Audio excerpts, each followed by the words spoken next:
These pictures reveal the arrogance with which the German warlords meet the charges of criminal injustice to civilized people.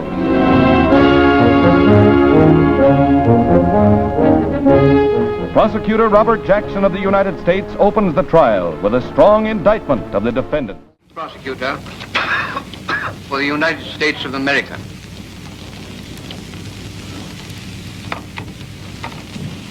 The privilege of opening the first trial in history for crimes against the peace of the world imposes a grave responsibility.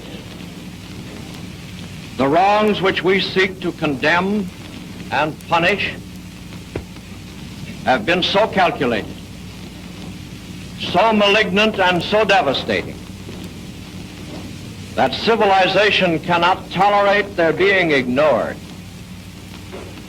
because it cannot survive their being repeated.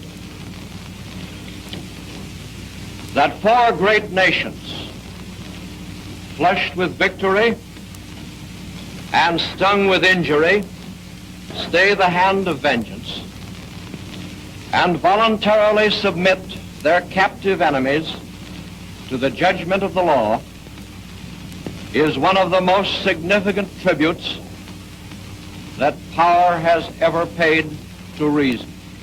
In the prisoner's dock sit 20-odd broken men, reproached by the humiliation of those they have led almost as bitterly as by the desolation of those they have attacked. Their personal capacity for evil is forever past.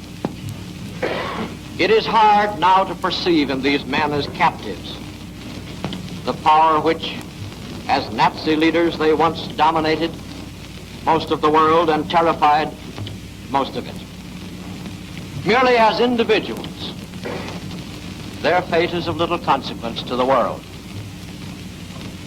What makes this inquest significant is that these prisoners represent sinister influences that will lurk in the world long after their bodies have returned to dust.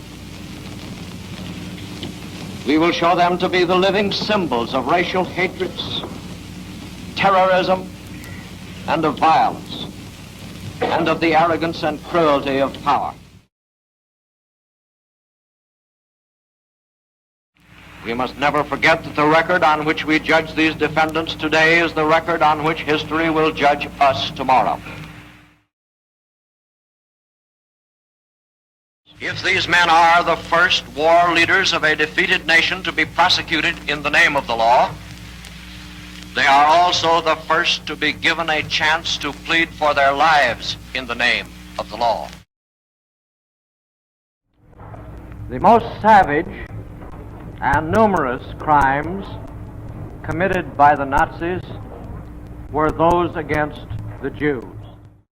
It is our purpose to show a plan and a design to which all Nazis were fanatically committed to annihilate all Jewish people. History does not record a crime ever perpetrated against so many victims. You will have difficulty, as I have, to look into the faces of these defendants and believe that in this 20th century, human beings could inflict such sufferings as will be proved here on their own countrymen as well as upon so-called inferior enemies. Of the 9,600,000 Jews who lived in Nazi-dominated Europe, 60% are authoritatively estimated to have perished. We charge that all of the atrocities against Jews were the manifestation and culmination of the Nazi plan to which every defendant in this box was a party. The real complaining party at your bar is civilization. Civilization asks whether law is so laggard as to be utterly helpless to deal with crimes of this magnitude by criminals of this order of importance. It does not expect that you can make war impossible. It does expect that your juridical action will put the forces of international law, its precepts, its prohibitions, and most of all, its sanctions on the side of peace, so that men and women of goodwill in all countries may have leave to live by no man's leave underneath the law. That these defendants now ask this tribunal to say that they are not guilty of planning, executing, or conspiring to commit this long list of crimes and wrongs.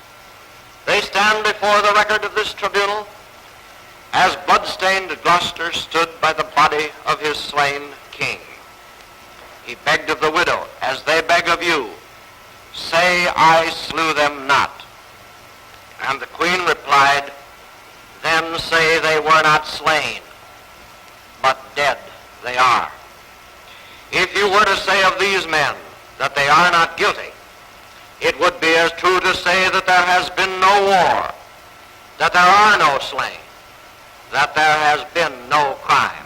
The International Military Tribunal will now pronounce the sentences on the defendants convicted on this indictment. Defendant Hermann Wilhelm Göring, on the counts of the indictment on which you have been convicted, the International Military Tribunal sentences you to death by hanging.